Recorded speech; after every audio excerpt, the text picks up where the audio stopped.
K Anilkumar കൂടി നമ്മോടൊപ്പം ചേരുകയാണ്. ശ്രീ അനിൽകുമാർ, CPI നേതാവ്. ശ്രീ അനിൽകുമാർ, ഏറ്റവും പ്രധാനപ്പെട്ടൊരു വസ്തുത, ഇതിനുള്ള വലിയൊരു എഫർട്ട് എടുത്തത് സർക്കാരാണ്. കാരണം കൊച്ചിയിൽ നടി ആക്രമിക്കപ്പെട്ട കേസ്, അതുമായി ബന്ധപ്പെട്ട് ഉള്ള നടപടികൾ ഒതുങ്ങുമായിരുന്നു.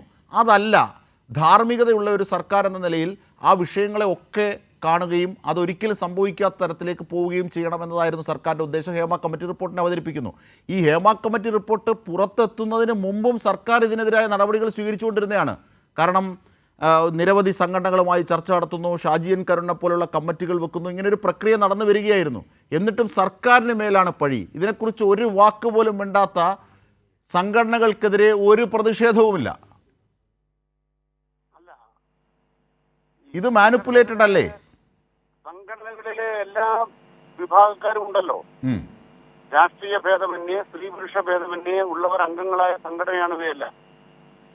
ഹേമ കമ്മീഷൻ റിപ്പോർട്ടിന്റെ വിവരങ്ങൾ അവർക്ക് ലഭ്യമാകുന്ന പുറയ്ക്ക് അവർ നിയമപരമായും ഔദ്യോഗികമായും പ്രതികരിക്കേണ്ടതുണ്ട്. അത് ആ സംഘടനയുടെ ഔദ്യോഗിക കമ്മിറ്റികൾ കൂടിയാണ് പ്രതികരിക്കേണ്ടി വരിക. ഇവിടുത്തെ യഥാർത്ഥ പ്രശ്നം എന്താണ്? ഹേമ കമ്മിറ്റി റിപ്പോർട്ട് മുന്നോട്ട് വെച്ച നിർദ്ദേശങ്ങളിൽ ഏതെങ്കിലും ഒരെണ്ണം സ്വീകാര്യമല്ലാത്തതാണോ? എല്ലാ കാര്യങ്ങളും സ്വീകാര്യമാണ്. അതെങ്ങനെ നടപ്പാക്കണമെന്നതിനെ കുറിച്ചാണ് ഇത് ചർച്ച ചെയ്യേണ്ടത്. ഇവിടെ കുറെ മാധ്യമങ്ങൾ പറയുന്നത് ആ റിപ്പോർട്ടിനകത്ത് മൊഴി കൊടുത്തിട്ടുള്ള വനിതകൾ ലൈംഗികമായ കടന്നാക്രമണങ്ങളെ സംബന്ധിച്ച ചില കാര്യങ്ങൾ ചേർത്തിട്ടുണ്ട്. ആ ചേർത്തത് ആ കമ്മീഷന് മുന്നോട്ട് പോകാൻ ആവശ്യമായ വിവരങ്ങൾ കൈമാറുന്നതിന്റെ ഭാഗമാണ്. അതിനപ്പുറത്തേക്ക് നിയമപരമായ വ്യവഹാരത്തിലേക്ക് പോകാൻ അവരാരും ആഗ്രഹിക്കുന്നില്ല. അതിന് കാരണങ്ങൾ പലതുണ്ട്. ഒന്ന്, അവരുടെ ജീവിത പരിസരം. രണ്ട്, ഇക്കാര്യങ്ങൾ മുന്നോട്ട് വെച്ച് കഴിയുമ്പോൾ അതിനാവശ്യമായ തെളിവുകളുടെ അഭാവം. നിങ്ങളൊരു വ്യക്തിയുടെ പേരിൽ ആരോപണം ഉന്നയിച്ചിട്ട് മാത്രം കാര്യമില്ല, അതിന്റെ വസ്തുതാപരമായ തെളിവുകൾ ലഭ്യമാക്കണം. അത്തരത്തെ സാഹചര്യത്തിലുള്ള സംവിധാനങ്ങളായിരിക്കില്ല ഇന്ന് നിലനിൽക്കുക. എത്രയോ കാലങ്ങളിൽ മുമ്പ് നടന്ന സംഭവങ്ങളെ കുറിച്ചായിരിക്കും പരാമർശിച്ചിരിക്കുക. സ്വാഭാവികമായി അത്തരം കാര്യങ്ങളിൽ ഒരു നിയമപ്രക്രിയയുടെ ഭാഗമാകണമെന്ന് ആഗ്രഹിക്കാത്തവർക്ക് പോലും നാളെ ഇത് നടക്കരുതെന്ന ആഗ്രഹത്തോടു കൂടി മൊഴി കൊടുക്കാൻ അവകാശമുണ്ട്. അങ്ങനെ വിവരങ്ങൾ കൈമാറിയിട്ടുണ്ട്. ആ കൈമാറിയ ആളുകളെ വേട്ടയാടാനാണ് മാധ്യമങ്ങൾ നിങ്ങൾ മൊഴി കൊടുത്തിട്ട് ഒളിച്ചു പോകുന്ന ഭീരുക്കളാണ് എന്ന് അതിന് മൊഴി കൊടുക്കാൻ തയ്യാറായ വനിതകളെ അപമാനിക്കുകയാണ് മാധ്യമങ്ങൾ ചെയ്തുകൊണ്ടിരിക്കുന്നത്. തീർച്ചയായും ഈ മാധ്യമങ്ങളുടെ ആ ശ്രമം നമുക്കറിയാം, അത് കാലാകാലങ്ങളായി തുടരുന്നതാണ്. ഇന്നിപ്പോൾ AK ബാലൻ അതിന് ഉപയോഗിച്ച വാക്ക് തന്നെ ഓറൽ ഡയറിയ എന്നാണ്. അപ്പോൾ അങ്ങനെ നമുക്ക് അതിൻ്റെ വസ്തുതകൾ നിരത്തി അതിനെ പ്രതിരോധിക്കാം. പക്ഷേ ഈ താരസംഘടനകൾ അടക്കമുള്ള സിനിമാ സംഘടനകൾ, FEFK ആയാലും അമ്മയായാലും ഫിലിം ചേംബർ ആയാലും, ഇവരുടെ മൗനം അത് ഈ ഹേമ കമ്മിറ്റിയെ സംബന്ധിച്ച് അത് ചർച്ച ചെയ്യപ്പെടേണ്ടതല്ലേ ശ്രീ കെ അനിൽകുമാർ? അതെ, ആ കമ്മിറ്റി അവരുടെ സംവിധാനം എന്താണ്? അവർ ഇതിന്റെ പകർപ്പ് ലഭ്യമായി കഴിഞ്ഞാൽ അവരുടെ ഔദ്യോഗികമായ കൂടി തീരുമാനം എടുക്കേണ്ടി വരും. അതിനാണ് കോൺക്ലേവ് വെച്ചിട്ടുള്ളത്. ആ കോൺക്ലേവിലെ അഭിപ്രായം നിലപാട് വ്യക്തമാക്കും. സർക്കാരുടെ അഭിപ്രായങ്ങൾ പറയണം. അതല്ലേ കോൺക്ലേവ് ഉള്ളത്.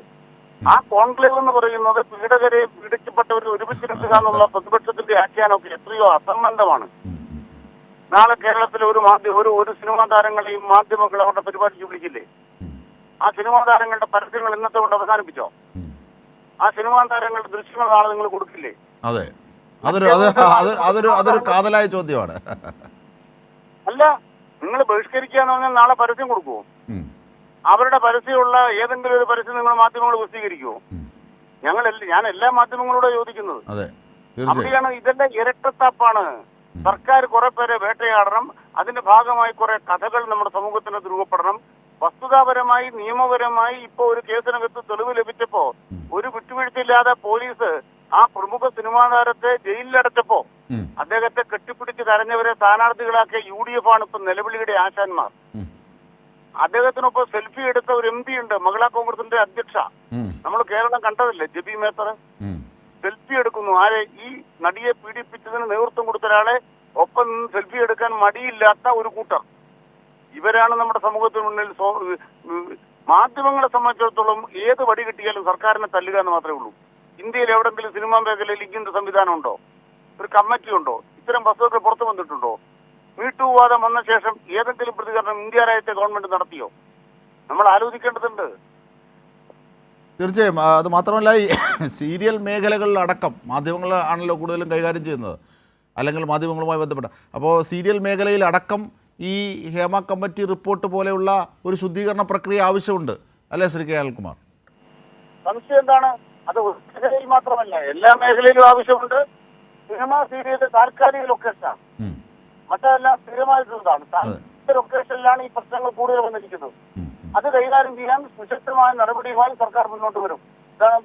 ഇതാണ് നമുക്ക് ചൂണ്ടിക്കാണിക്കാനുള്ളത്. ശരി, ശ്രീ കെ അനിൽകുമാറാണ് ഈ വിഷയത്തിൽ പ്രതികരിച്ചത്.